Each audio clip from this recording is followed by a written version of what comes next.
7:27 now. Welcome back to the show. It was December 16th. We learned about a four-legged hero named Fargo. Like every law enforcement officer, fireman, and soldier that puts on a uniform every day, he was willing to pay the ultimate sacrifice. It was that morning that while trying to apprehend a suspect who was accused of committing an armed robbery, Fargo did exactly what he was trained to do. He caught up with Maurice McCrary. He attempted to subdue him until his handler could take him into custody. It was then that McCrary shot Fargo 3 times and mortally wounding the deputy.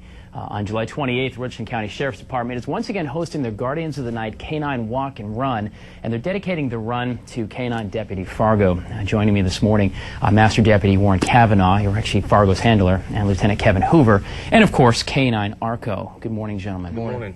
Good morning. First of all, thank you. Sorry for your loss. I know the bond between, heck, me and my dog is amazing. I can't imagine, a partner that you count on to keep you safe every day. So sorry for your loss of Fargo. I appreciate that. Just a heck of a deputy and a police officer. Absolutely. As a dog. But let's talk a little bit about Arco here. This is not quite a German Shepherd. No, he's actually a Belgian Malinois.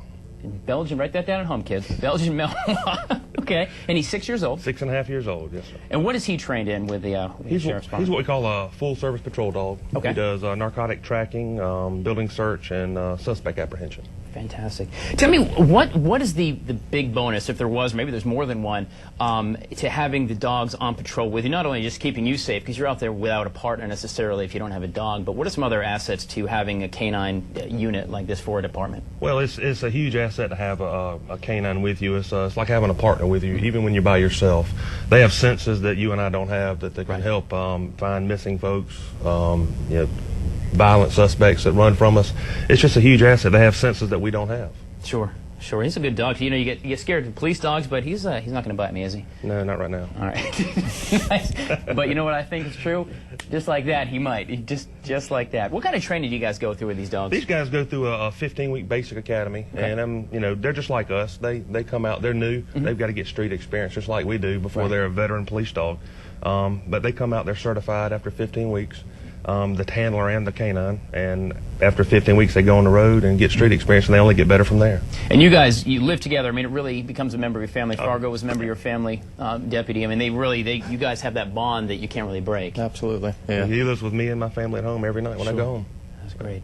So let's talk about the walk and run. This is the second annual now. First annual, never. Second annual, you can say.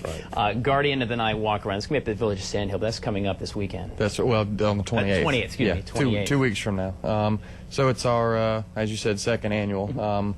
Last year we had a very short window that we planned. This year we've been planning since last year. So we've got some of the kinks worked out, and so we're ready to go. One thing that Sheriff's vision for this year was, to play along with the name of the Guardians of the Night. So this year's race is actually going to be a true night race, kicking off at 9 o'clock in the evening. 9 o'clock at night. That's correct. All right, that's all around the Village of Sand Hill. It starts at the Plex, right? Starts at the Plex, and it'll finish at the fountain, going out on the Clemson Road briefly, and then back into the Village of Sand Hill. Now, obviously, police are going to be involved. Some dogs we can run too. Absolutely, absolutely. One thing that we wanted to tap into. He's staring at me right now. Go on, Deputy. Sorry. Was the running community. There's a lot of guys on the team that are very athletic and that do some leisurely running, and we felt like the running community was something that we could tap into. Not necessarily to per se give back, but to build a family and a partnership with that community. So sure. Now, are your dogs going to run with you guys on that? There are going to be some who do. Okay. Some of the dogs and handlers are going to be working. Some are going to be running. Sure. We encourage if you have a well-behaved dog and it runs well on a leash, we're not going to turn anybody away. So awesome. From 4 legs to 2 legs, young to old, we'd love to have anybody. Fantastic stuff. Is Arco going to be running? Absolutely. There you go. You hope you're ready for that, buddy. Be a good run. It's a 5K. It's an easy one, just over 3 miles.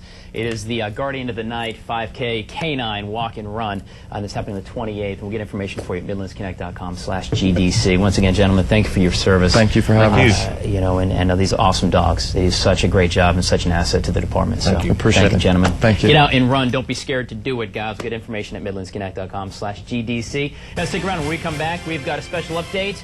Our very own Ivory Hecker is live out of the State House. We'll bring that to you next.